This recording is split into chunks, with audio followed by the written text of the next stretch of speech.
lahing siin avanuks kuulutada, niimoodi on kõige parem ei olnud, kui seal 5 mänguga üks võit ja viik oli kogutud ning üle vaatame selle olukorra siit ära. Hetkel lipp jääb maha, Kask sealt 2 lööki värava peale saadab ka, kuid taas saab üsna vabalt tõusta, aga annab sinna vasakus säärde saada selle palli ära, tuleb kauglöök ka ja sealt Pavlovil see pall vaadata, aga ka see pigem andis kinnituse sellest, et seal midagi ei olnud. Ka seal nüüd võimalus tulla esimest minna otsima, pall käib postis ikka lahti ja sealt nüüd tuleb ära.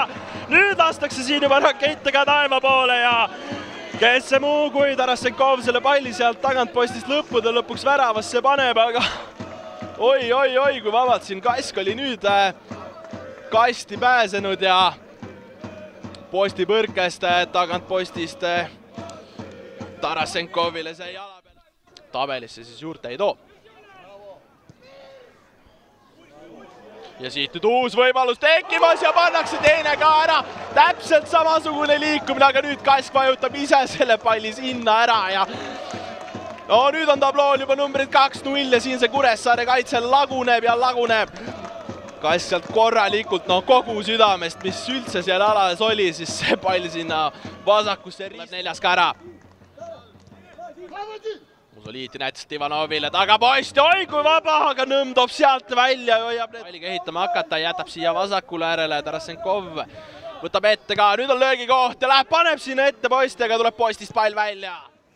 Pikka aega saime näha, et Levadia seda vaatame siit hoopis selle ära ja siin on nüüd Jabiril kuldne võimalus, aga ei panda sellist asja ära võtta. Tegema peaks ei ole, aga vaatame siit hoopis Kalju rünnaku ära ja Kaasel nüüd võimalus palliga hästi tegutseda. Ai, no siit pannakse 9 ja lastakse veel Saluut ka peale ära.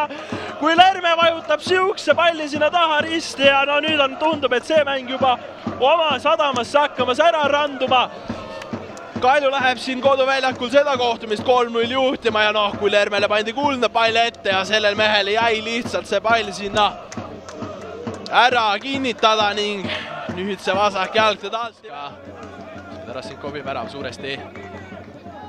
Mingil määral sinna arvele saab minna ja Pirr jätab keskele ka seal võimalus otsida ja paneb sinna taha posti suunas, aga liikuda siis ilma pallita neid väravaid on väga raske lüüa ja Pirr nüüd jätab siit löögi peale siht, oi, ja siit lastakse 4. korda ka pauku taevasse, sest et sihijalg on kuldselt täpne ja see pall pannakse sinna jällegi vasakusse üles ristnurka ära, et eks meil ole siis teada, kuhu kohta siin neid enamus palle Hiiul paigutatakse.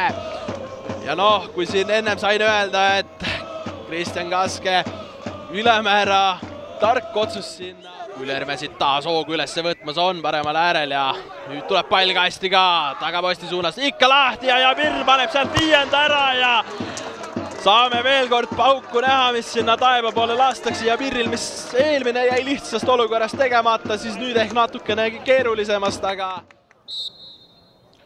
ja läheme siit teleka juurde sisulises mõttes. Mängusaatus ilmselt enam kaalul ei ole. Lorents nüüd on läinud väljakule ja see värav tühistatakse varriga ära ja saab veel vähemalt 1 puute siin mängus teha. Pall kasti ka teravalt taha posti ja ei lähe üldse palju mööda, kui sealt tagumisest ristnurgast pall mööda kerib. Nõmm seda olukorda pigem kontrollis ja ühtlasi annab sellega ka Jürgen Lorents tänasele kohtumisele lõpuvile. Siin lastakse. Minuga siin mänguvärkseks intervjuuks Märten Majunurm, et alustuseks äkki võtad ise oma sõnadega kokku? Raske mäng, täna Kalju oli parem, et kaotasime mõnel ajal seal fookus esimene poolaeg, et mõne minutiga lasime natuke mängu käest, teine poolaeg proovisime tagasi tulla.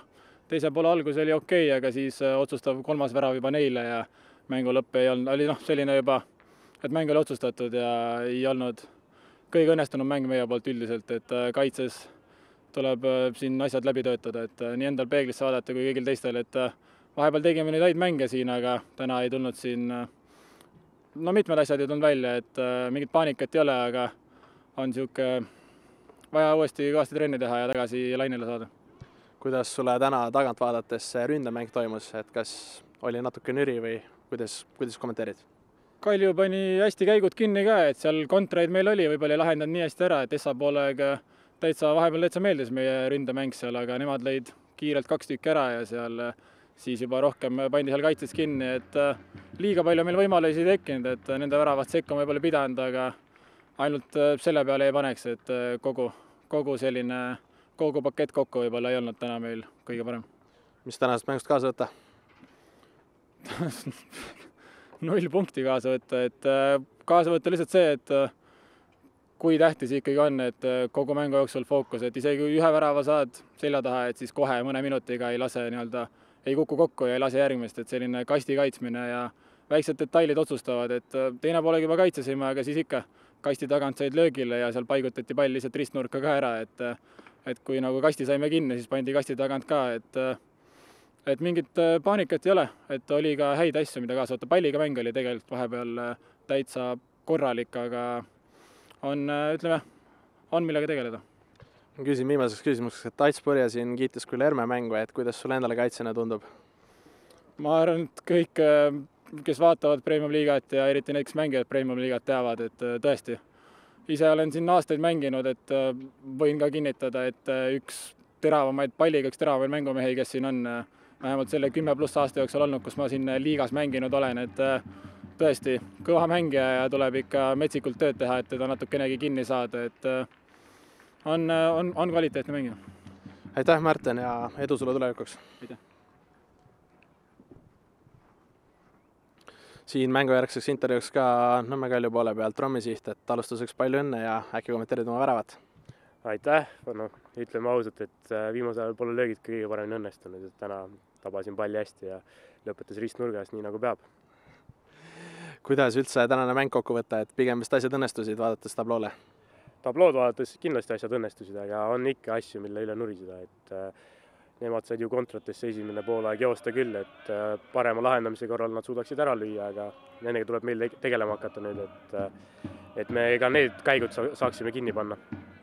Hooaja algus nii roosiline ei olnud, aga nüüd siin korralik võiduseeria maha pandud ja tõusite nüüd ka liigast tabeli teiseks, et kuhu edasi ja mitte isegi kuhu edasi, aga kuidas selline ümbersünd justkui toimunud on? No me uskusime kindlasti oma treeneri visiooni. Et me pidasime kinni oma taktikatest, ei läinud rivist välja, kui me kaotasime mõned mängud hooaja alguses. Et me jätkasime töötamist ja praegu näeb olukord juba natuke parem välja. Et siin nüüd tulevad ka tabeli justkui naabritega koheselt mängud peale, et kuidas nendeks valmis olete? Me peame olema nendeks valmis lihtsalt, et kui me tahame kuhugi kõrgemale jõuda, siis need mängud tuleb ära võtta, et selles pole küsimustki. Aga aitäh sulle ja edu tulevikus! Aitäh!